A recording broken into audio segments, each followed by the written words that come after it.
नमस्कार दोस्तों, मैं अमलेश कुमार और आप देख रहे हैं ए टू जेड न्यूज समिति। अगर आप बिस्पी से हैं तो इस वीडियो को लास्ट तक देखिए और जरूर इसको समझिए। मैं आपको बता दूं कि ये चुनावी वर्ष है और कुछ ही महीने चुनाव में रह गए हैं। चलिए, वोटर अधिकार यात्रा समाप्त हो चुकी है। अब मैं बताता हूं कि बिस्पी विधानसभा क्षेत्र से कौन सा दल इस बार चुनाव लड़ेगा। महागठबंधन की बात कर रहा हूं, जो इंडिया गठबंधन है उसमें 5 दल हैं: कांग्रेस, राजद, वीआईपी, सीपीआई और सीपीआईएम। अब बात करें बिस्पी विधानसभा क्षेत्र की, तो ये सीट किसके खाते में जाएगी? कांग्रेस, राजद, वीआईपी, सीपीआई या सीपीआई। अब मैं आपको बता दूं कि 40-45 वर्ष पहले की बात बता रहा हूं। 1980 में राजकुमार पूर्वे जी यहां से विधायक बने, सीपीआई से थे। 1985 में शकील अहमद विधायक बने, जो कांग्रेस से थे। फिर से 1990 में शकील अहमद कांग्रेस से विधायक बने।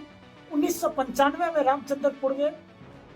रामचंद्र यादव सीपीआई से विधायक बने और 2000 में फिर से शकील अहमद कांग्रेस से बिस्पी से विधायक बने। 2005 में 2 बार चुनाव हुए, जिसमें दोनों बार निर्दलीय विधायक जीते, जो हरिभूषण ठाकुर बचौल 2005 में निर्दलीय जीते। 2010 में राजद से आते हैं डॉक्टर फयाज अहमद। 2010 में राजद लड़ती है और यहां से जीतती भी। 2015 में भी राजद लड़ती है और जीतती है। 2020 में भी राजद लड़ती है और 2020 में राजद को यहां हार का सामना करना पड़ता है। अब यह सवाल खड़ा हो रहा है कि 2025 में इस सीट से कौन लड़ेगा और यह सीट किसके खाते में जाएगी, कांग्रेस या फिर राजद या फिर सीपीआई। हम ऐसा क्यों कह रहे हैं, आइए हम आपको बताते हैं। हम ऐसा इसलिए कह रहे हैं कि इन 3 दल के जो नेता हैं बिस्पी में, खासकर कांग्रेस के नेता, राजद के नेता और सीपीआईएम के नेता, ये तीनों अपनी दावेदारी पेश कर रही है कि ये सीट उनके दल में जाना चाहिए।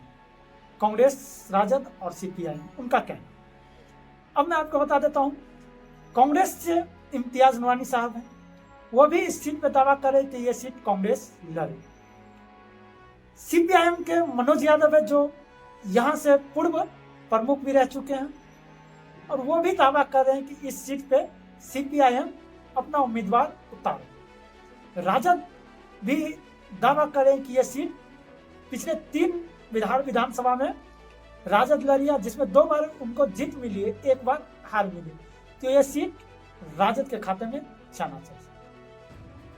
अब यह सवाल खड़े होता है, अगर राजद के खाते में जाता है यह सीट, तो आखिर राजद से कौन से ऐसे उम्मीदवार हो सकते हैं?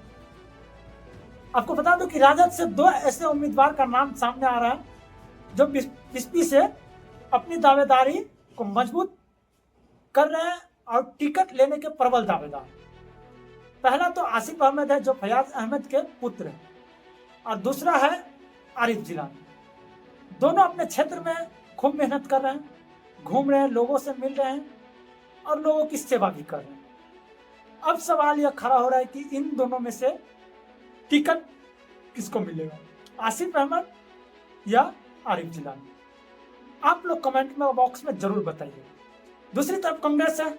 कांग्रेस से इम्तियाज नूरानी भी दावा कर रहे हैं कि यह सीट कांग्रेस के खाते में जाएगी और कांग्रेस उनको ही टिकट देगी।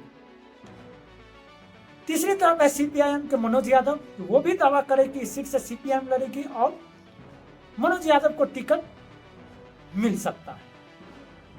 यह बात कहां तक सच है ये हम तो नहीं जानते हैं, यह बात आप लोग पे निर्भर कर देते हैं, और आप लोग इस पे कमेंट करके बताइए कि यह सीट किसके खाते में जाएगी और कौन सा उम्मीदवार इस सीट से इस बार बिहार विधानसभा चुनाव में लड़ेगी।